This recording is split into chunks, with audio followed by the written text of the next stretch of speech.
Sahabat Abdullah bin Mas'ud niki adalah sahabat as-sabiqun al-awwalun. Jadi beliau niki termasuk golongan sahabat yang awal-awal masuk Islam. Jadi ketika dakwah baginda Nabi masih sembunyi-sembunyi, Abdullah bin Mas'ud sudah masuk Islam saat itu. Sahabat Abdullah bin Mas'ud ini bukan seperti orang Arab biasanya. Sahabat Abdullah bin Mas'ud niki badannya kecil. Bahkan dikatakan dalam riwayat, ketika pasukan baginda Nabi sedang berdiri, Abdullah bin Mas'ud tingginya hanya sedengkul dari sahabat yang lain. Berembi kira-kira kebelik ini. Bahkan dikatakan dalam riwayat dia tingginya hanya sezirok. Bahkan ada yang mengatakan 1 zirok setengah. Kira-kira berembi ketinggalan Abdullah bin Mas'ud. Anu kodek. Bahasa Sasa kenapa kodek ni? Kodek je lain. Boncel. Bahasa peraya jak ceboh. Wika nak pucuk baba. Badannya seperti itu, kecil maksud yang bukan wajahnya. Wajahnya tampan, akan tapi badannya kecil.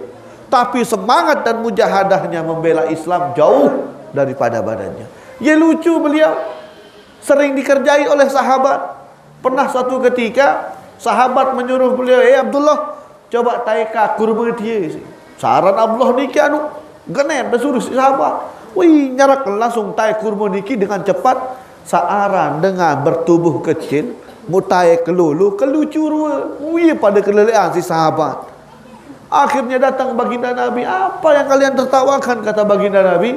Akhirnya melihat ternyata Abdullah bin Mas'ud li atas tahun barat run boneka run tai jo kata. Wih terkelelean si sahabat niki. Akhirnya baginda Nabi mengatakan, kalian tahu, 1 kaki dari Abdullah bin Mas'ud itu kalau ditimbang pahalanya lebih besar daripada gunung Uhud, maksud baginda Nabi. Zaman lain ni enggak, zaman baginda Nabi gunung Uhud paling belin. Andainya wikan makin arah gunung Rinjani, kalah si gunung Rinjani. Si berat pahala kakinya sahabat Abdullah bin Mas'ud. Oh, paling bagus bacaan Al-Qur'annya sahabat Abdullah bin Mas'ud. Bahkan baginda Nabi menyuruh para sahabat, kalau ingin baca Al-Quran, bacalah dari Abdullah bin Mas'ud. Kalau ingin dengarkan Al-Quran, dengarkanlah dari Abdullah bin Mas'ud. Kalau kalian ingin membaca Al-Quran, bacalah dari Abdullah bin Mas'ud. Saking solah bacaan Al-Quran. Pernah waktu itu awal-awal Islam, ketika baginda Nabi masih dakwahnya tidak terang-terangan. Jadi baginda Nabi ketika awal Islam tidak langsung berdakwah ke halayak ramai.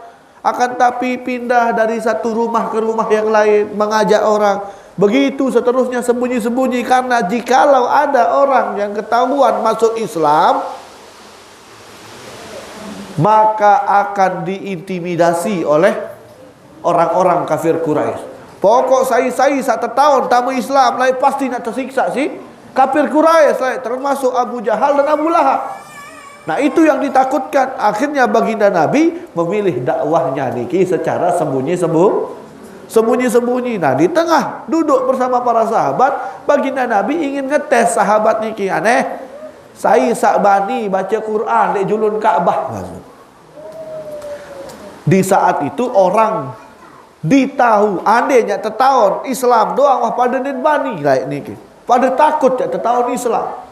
Tapi ini sengaja baginda Nabi ingin ngetes bagaimana kekuatan keimanan dan kekuatan ini para sahabat yang as-sabiqun al-awwalun, orang-orang yang pertama masuk Islam.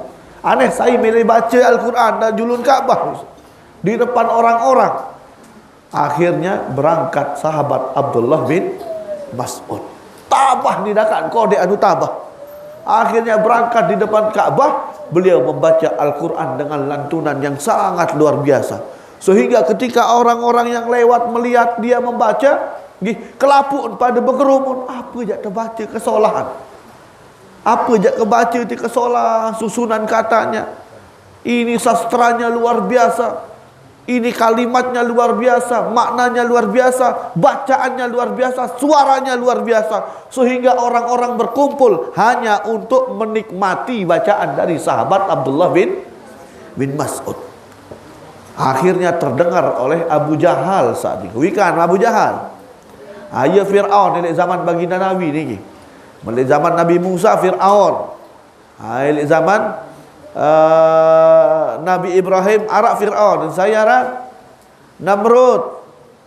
Di zaman Nabi Muhammad ada Fir'aunnya, ada namanya Abu Jahal. Datang anak buah Abu Jahal, lapor ke Abu Jahal, bos, Nuruh kocet tanu apa jaga baca julun Kaabah ye terbuya-buya si dengar. Saya hak kocet tanu. Akhir berangkatlah Abu Jahal dengan anak buahnya. Sampai di sana melihat orang ramai, apa je porok dia kocet dia. Ilik jauh ilik nganjang Abu Jahal peler wahnya Abdullah bin Mas'ud. Abdullah bin Mas'ud tidak gentar, tetap melanjutkan bacaannya, terus mengaji di depan orang-orang ramai. Akhirnya tambah marah Abu Jahal. Sirin maju Abu Jahal, sirin terperer, sirin Nabi arah membahas makin. Diangkat anunya nih. Akhirnya dilanjutkan lagi bacaannya. Gedak lalu Abu Jahal mun tertantuk kentokan Abdullah bin Mas'ud ini sampai petok. Nabi arah ini daun telinganya sampai petok. Akhirnya Abdullah bin Mas'ud kembali di markas tempat berkumpulnya para sahabat bersama baginda Nabi, membentek ruwet kentok kesak petok niki. Tinjut sahabat termasuk baginda Nabi ya Abdullah bin Mas'ud apa dia ni? Wak tental baru si Abu Jahal ni. Wak baca Quran julun Kaabah. Tinjut baginda Nabi.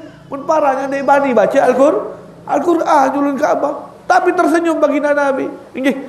Tenang baik bahasa baginda Nabi. Lemak nani ni Abu Jahal. Petok kentok. Lemak sida petok kentok Abu Jahal bahasa baginda Nabi. Malik kena jorak si baginda Nabi. Abdullah masih bani baca Quran lemak aru Malik. Ini terketua si baginda Nabi. Ya Rasulullah, alhamdulillah masih boleh kentok karing sekek isi.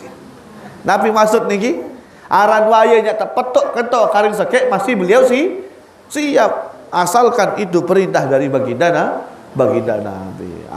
Dekat beliau dengan baginda Nabi, sahabat Abdullah bin Mas'ud. Sampai para sahabat mengira Abdullah bin Mas'ud niki adalah kerabat dari baginda Nabi. Karena seringnya Abdullah bin Mas'ud bolak-balik masuk rumah baginda Nabi. Keluar masuk beliau yang membawa sandalnya baginda Nabi. Beliau menyiapkan kebutuhan baginda Nabi. Pernah ketika perang Badar. Ketika perang Badar niki semua kaum muslimin enggak terboyak, enggak terincar. Saya ni ke Abu Jahal. Lantung niki sahabat Abdullah bin Mas'ud mencari, padahal ada kodek ni. Andai nak lalu perang ni menoros pedang, dengan angkat pedang ni menoros pedang. Soal biluan pedang aja ni. Akhirnya semua sahabat berperang, semua mencari Abu Jahal. Akhir termasuk sahabat Allah bin Mas'ud niki menboyak Abu Jahal, embi papah Abu Jahal. Maka adwah dait Abu Jahal, ternyata Abu Jahal sudah terkapar sedang sakratul maut. Wah kalah warak dengan galahan berjulu. Lagu masih tebing bernapas. Akhirnya demen wahengat Abu Jahal mul langsung taek seperti anak kecil yang naik ke dada orang tuanya. Andai narak anak kodek bayi ya taek ke dada nama niki. Ye wahanta niki Abdullah bin Mas'ud ketika naik memanjat di dadanya Abu Jahal. Mukaringnya korok kedok niki lagu Abu Jahal mengisyaratkan sesuatu dari matanya, seakan-akan Abu Jahal ingin mengatakan sesuatu. Wah curiga wah niki Abdullah bin Mas'ud. Ni apa ya nuni Abu Jahal ni? Sang yang tamu Islam jaga, sang mau hidayah jaga. Akhir luluhangan, akhirnya Abdullah bin Mas'ud mendekatkan telinganya ingin mendengarkan apa yang ingin diucapkan oleh Abu Jahal. Akhir dia wah dengar apa saunin Abu Jahal, tahu anunin Abu Jahal. Abdullah, salam kelek batur menua barak ni musuh dunia akhirat. Saya menkena niki baginda saking merinjuk baginda Nabi den mele sebut aran baginda Nabi den mele sebut Muhammad barak kelek batur salam kelek batur menua barak dia musuh dunia akhir. Padahal nyawa wahli tenggorokan karing ajak mati masih tahu simpan dendam juk baginda Nabi merenget terus si Abdullah bin Mas'ud langsung korok kentok. Balas dengan lain dia terkorok kentok. Nah ini dia korok kentok. Man korok kentok Abu Jahal. Demen wah hingga korok gedak lalu si kata-kata Abu Jahal yang menyimpan dendam di akhir hayatnya kepada baginda Nabi melangsung gorok leher Abu Jahal.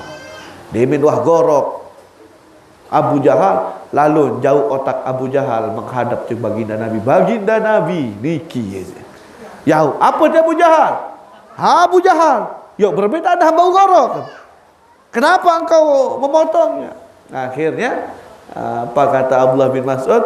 Al-udhun bil udhun wa ra'su ziyadah. Ya Rasulullah, laik ni petok kentok, nani aku gorok kentok. Kentok dibalas kentok, adapun kepala adalah bonus. Kembali kena bonus yang gedak lalu disebut dendam menjadi baginda Nabi. Akhirnya baginda Nabi mengatakan, Fir'aun zamanku lebih parah daripada Fir'aunnya di zaman Nabi Musa. Wikan Fir'aun zaman Nabi Musa. Fir'aun niki sombong, dan wah sakit. Saking sombong sampai ngaku jadi Tuhan.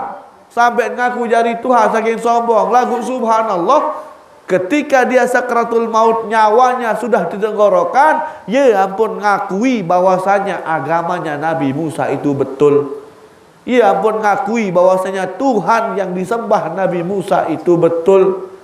Ternyata apa yang diyakini oleh Nabi Musa itu benar. Lagu wah terlambat karena nyawanya sudah ditenggorokan. Lagu men Abu Jahal elek tenggorokan tahu nyawa masih tahu simpan dendam jok baginda Nabi. Be solahan jari. Ia pada dan langit lagu selangit-langit Firaun masih langitan Abu Jahal. Ini kisah Abdullah bin Mas'ud dekat